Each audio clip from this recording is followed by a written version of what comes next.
Thank you, Dr. Gawali. All right, everybody.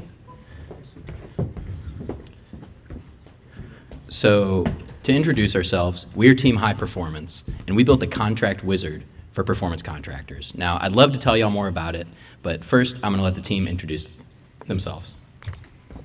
I'm Chris Washington. I'm a senior majoring in computer science. Hi, my name is Dow Draper. I'm a junior majoring in computer science and mathematics, and I worked on the AI system during this project. Hello, my name is Kevin Bigting. I am a senior in computer science, and I'm a full-stack developer for this project. Hello, my name is Alexis Harvey. I'm a senior in computer science, and I worked on contract analysis and evaluation pipelines for this project. Hi, I'm Micah Broussard. I'm a junior in computer science, and I worked on the front end for this project. Thank you, Micah. And my name is Ben Goldstein. I'm an agricultural business major, and I served as the project manager for Team High Performance. Now, moving on.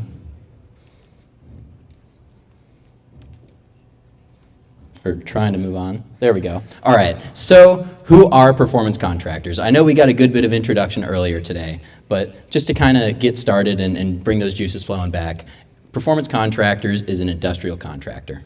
Industrial contractors construct plants, factories, and industrial facilities to make the things that you use in your everyday life. Performance contractors, their headquarters is local in Baton Rouge, but their impact is a little bit more than local. Performance Contractors has offices from Corpus Christi, Texas to Charlotte, North Carolina, and they're licensed in 38 states across the country, doing work for companies like Dow, Chevron, ExxonMobil, and powerhouses that are here today, like BASF and Entergy. They play a huge role in our daily lives, and you won't even know them. Performance Contractors also has over 8,000 employees. They're a huge company, and they're doing $3 billion in annual revenue. They just hit that last year, and they're doing it at a rate of unprecedented growth. If they want to keep this growth moving forward into the future, they need to make sure that they're staying on top of costs and adopting new technology. So right now, we're here because Performance Contractors challenged us to build an AI-powered contract repository with a stretch goal of implementing a redlining feature. Right now, contracts are entered into a database manually. This manual entry costs time, mental effort, and it takes expertise. And these are things that not everybody has readily available. So why change? Well, number one, like I mentioned, you're saving time. And when we're talking about lawyers, that's generally very expensive time, right? And second, it can simplify these contracts for everybody. So now, a site manager can be on the same page as a company executive who can be on the same page as a contract lawyer. Everybody gets the same information, understands it effectively, and that can help performance contractors build better. Third, you can also avoid costly errors. Like I mentioned, right now, data is being entered manually. That leaves room for slip-ups. If you mark the expiration date of a contract to be a year later than it actually is, you miss out on a crucial period of renegotiation that could benefit you, and if you miss out on it, you're at a loss. So now, I'm gonna leave Chris to put a face to the problem. What's the next button? This one. Okay, thank you. Thank you. So this is Marla, and Marla's reviewing the contract. And as you can see, it's 2:30 in the morning, and Marla is still in the office, and she's still trying to figure out whether the contract is missing an important clause. So,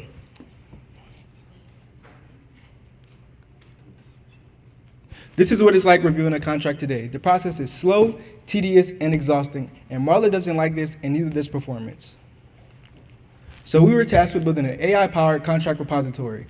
Performance provided us with 100 contracts scrubbed for confidentiality to get started. Now, could you imagine having to read through all 100 contracts, pull out all the key information, and trying to remember all of it? It would be impossible. So our goal was simple: make it easier to quickly search through, analyze, and understand all the complex legal documents in the system.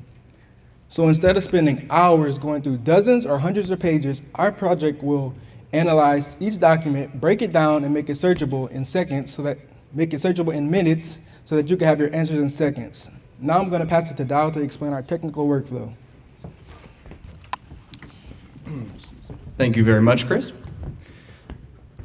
So my goal here today is to try to convince you that this is actually the most interesting slide in our presentation.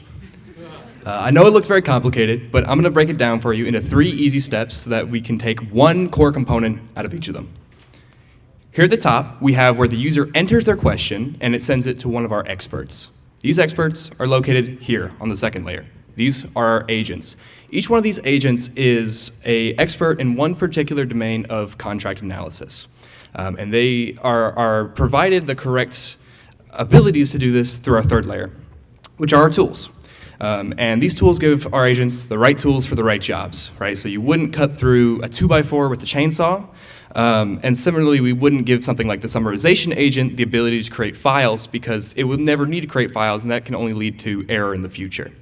But in order to explain the technology that's being used in this slide, I'm going to give it back to Chris, and he's going to go through our tech stack. Thank you, Dow. So for our tech stack, first up we have React and Fast API. React being our user interface. This is where users will go to interact with our chatbot, upload documents, and view our dashboard. Next, we have Fast API. Fast API will take the user's request, process the documents, and orchestrate all of our AI tasks. Then we have Qdrant. When our documents are uploaded, they're broken up and stored in Qdrant, allowing for them to be searched by meaning rather than just plain old text. And finally, we're using Google's Firebase, which is handling our user authentication, our file storage, and our chat history storage. Now that you know how our application is working under the hood, I'm going to pass it to Kevin. Thank you, Chris. All right, so my name is Kevin. I'll be demoing your contract wizard. This one.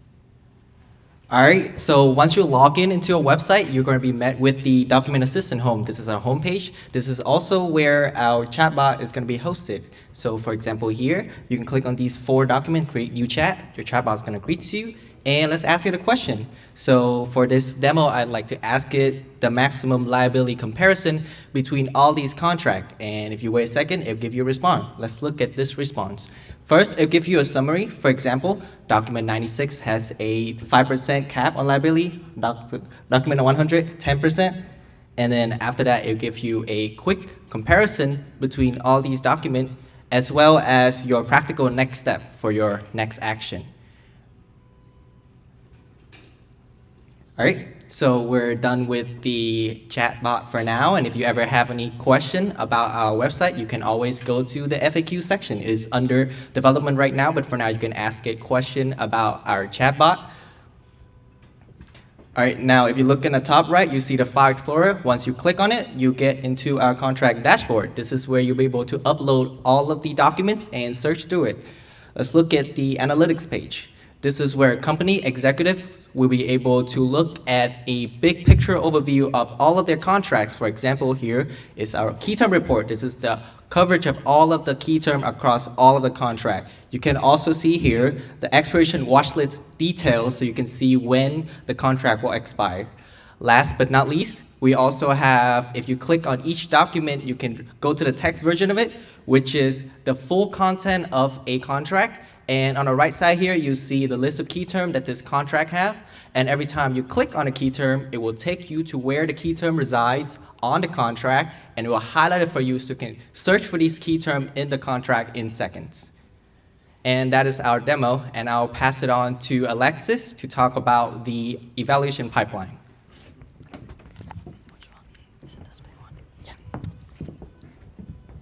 So in testing the evaluation of our system, we use 2 evaluation pipelines, a hit rate evaluation pipeline and a grading batch pipeline. These 2 pipelines help test out the 2 potential failures within our system. 1 being the system retrieving the incorrect chunk, and 2, if it retrieves the correct chunk, will it generate an incorrect answer? For the hit rate evaluation pipeline, it tests the retrieval quality, essentially asking when a user asks a question, will it generate and retrieve the correct chunk? We use this with a metric of hit at K, meaning will the correct chunk appear in the top K results. Our system achieved a 91% hit at 5, meaning that 91% of the time, our correct ground truth chunk appeared in the top 5 results. Now, for some context, in 2019, everyone's favorite LSU quarterback, Joe Burrow, won the Heisman with a 78% passing completion. 78%. Now, if Michael Van Buren this season completed a 91% passing completion to his top 5 receivers, he would single-handedly be beating the Indiana quarterback and win the Heisman this year in New York, single-handedly. That is essentially what we have completed. We have completed a 91%, therefore making this well above the standard of completion. So now I'm going to pass this along to Micah to talk about the rest of our pipeline. Thank you, Alexis. So the grading pipeline tests the other half, which is response accuracy. So first, we send questions to our chatbot. Questions such as, does this contract have a liability cap, or should we request changes to the contract? Then we compare the answer to a ground truth that we've defined for the chatbot to know whether it's correct or not. And then we score the response on 3 criteria: accuracy, relevance, and completeness. And these are graded on a scale of from 0 to 5. And for the chatbot, we have defined 24 different data types based on different questions that could be asked to the chatbot, such as yes and no questions, factual lookups, explanations, and recommendations. And with this, the grading pipeline, as well as the hit rate, can pinpoint and fine-tune any corrections with the chatbot and what it does right. So now I'll pass it to Dow to talk about what we could have done if we had more time. Thank you, Micah. So really quickly, I just want to go into what we would do if we had more resources to continue with this project. The first thing that we would want to do is decrease the amount of time it takes for one of our queries to pass through the system. The second thing we would want to do is implement a key term refactoring system. This is where we can change examples of some of the key terms that performance requested based on dynamic market conditions, or even adding in entirely new key terms into the database. And the third thing we would want to implement is redlining. This was our stretch goal from the beginning of the semester, and we're maybe 80% of the way through implementing it. We have a lot of the tools and infrastructure already required to build it. We would just have to create a few more custom tools in order to really push it over the finish line. And so were we able to continue on this project, this would be our top priority. And then I'm going to go ahead, I'm going to pass it back to Ben, and he's going to wrap up the presentation for us. Here you go. Thank you, Dow. All right, so I kind of want to start with a question, right, and tie this back into why we're here. So behind me on the screen is a visual representation of 10,000 pages of contracts. Now, yeah, I hear some laughter back there. Who wants to try and read through that and find one sentence? Okay, maybe Marla, but I'm not seeing any hands out here, and that's for good reason. So our tool brings Marla the information that she needs quickly, efficiently, and in a relevant manner so that she can do her job better. Instead of leaving the office at 4:45 p.m., or instead of leaving the office at 2:30 a.m., she's out at 4:45 p.m. She's leaving early because she can do her job like a boss with the contract wizard. So thank you guys for sticking with us. Thank you for being here. You guys have been an amazing audience. Thank you to Mr. Art Favre for sponsoring us through Performance Contractors and for being such a crucial part of this event. Thank you to the people, or thank you to Performance Contractors, the people who were the backbone of this project. And then thank you to the people that were in that room with us from 5 to 8 p.m. on a Monday, because I'm sure you had places to be. So thank you to Rick. Thank you to Ms. Carla. Thank you to Dr. Gawali, thank you to Henry, and thank you to Dr. Colvin for being such amazing mentors and teachers. Also, thank you to Kyle and Ebe for being such great TAs. And you guys really made sure that we brought this project across the finish line, so thank you. Also, before I close up, I know we're raring to go. Behind me and out in the crowd are teams of amazing engineers. Their emails are behind me, and they're the best of the best at what they do. So please reach out if you have questions, opportunities. They would love to hear from you.